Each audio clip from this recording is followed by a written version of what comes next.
Hello there, Thomas Dietrich with Mad About Photography. Welcome to today's video. In today's video, I'm going to show you how I took this photo on the left and developed it into this photo on the right. And if you want to look at some differences before we get going here, the angle of this photo versus that one, this one is more correct for a more horizontal waterfront, and a lot more punch in the colors, as well as the sharpness between these two photos. So without further ado, let us get to work. So I'm going to reset this photo so it's back to the way it was before, and you probably already noticed that the cant has changed. So let us correct that by going into the crop section, and once you slide the mouse to the outside, you see these curved arrows, and that allows you to change the angle of the image here. And I'm going to lift it up just a bit here. Okay, I'm pretty happy with that. And we'll double click it to commit. And we should also take care of any lens distortion. And that's taken care of. So now we've improved the angle of the photograph, but it still doesn't have the pop that the other one had. So we're going to start with some clarity, just boosting that up and see what we get. And if I go too high, it starts to feel very harsh, very garish looking. But if we bring it back down, say to about 30, we get a lot more detail in the mid-range. Similarly, we're going to top up the vibrance here. And the colors that weren't very saturated are now getting extra saturation. It's a very selective saturation increase. And I'm starting to like that. And last but not least, let's bump up the global saturation here.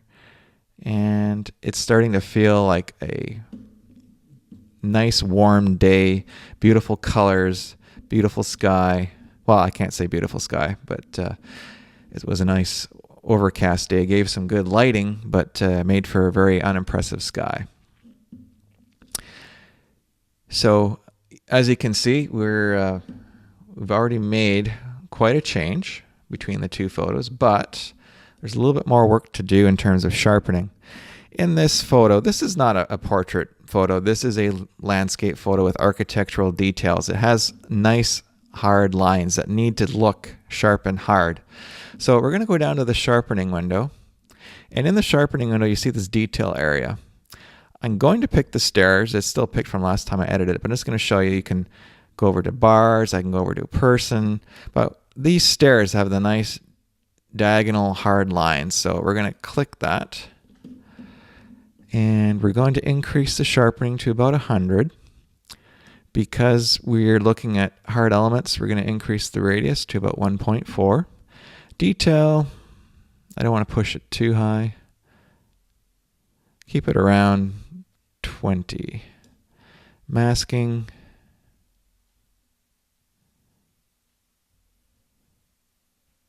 Just watching the... If we mask it to 100, it's not going to grab any edges, but if we keep it about halfway, it's focusing on the lines and not over sharpening anything else. I'm just going to double check on the shingles here. Actually, we'll even zoom in. They are nice and sharp. Again, same thing over there. So I'm really liking these adjustments. So let's go back to normal view here. And actually, I'm going to zoom in again. It feels like there's a bit of noise in this photo. So under noise reduction, you have to be careful with noise reduction because it can take away a lot of the sharpening. But I just feel if we increase that somewhat,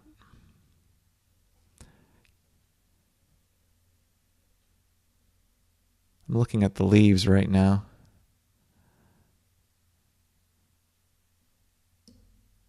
Let's see how that looks. Yeah, I kind of like that. Okay, so we've sharpened for the edges and we've softened for the noise. And the noise reduction, you generally want to stick with luminance because it is usually the major source of noise. The color noise reduction, I'm actually going to turn that right off. Okay. And now, before and after, you can see we have a dull, lopsided photo. And now we have a beautiful postcard quality image that we could say, welcome to Switzerland, and the clouds up top if we wanted to. And I'm just going to give you another before and after. Look at the difference in the forest between this bland and this popping, colorful. The roof line, very dull and drab, nice and detailed, and full of vibrance. It's just very, very nice. So basically, a few clicks on Lightroom and you can take a dull looking photograph and make it pop without making it look fake.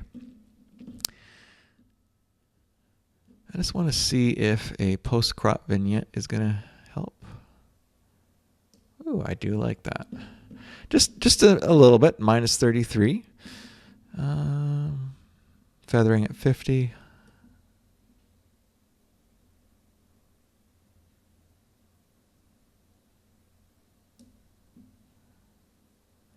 Yeah, I really like that photo now. So again, just a before and after, different versions thereof. I just really, really like the way this photo has turned out.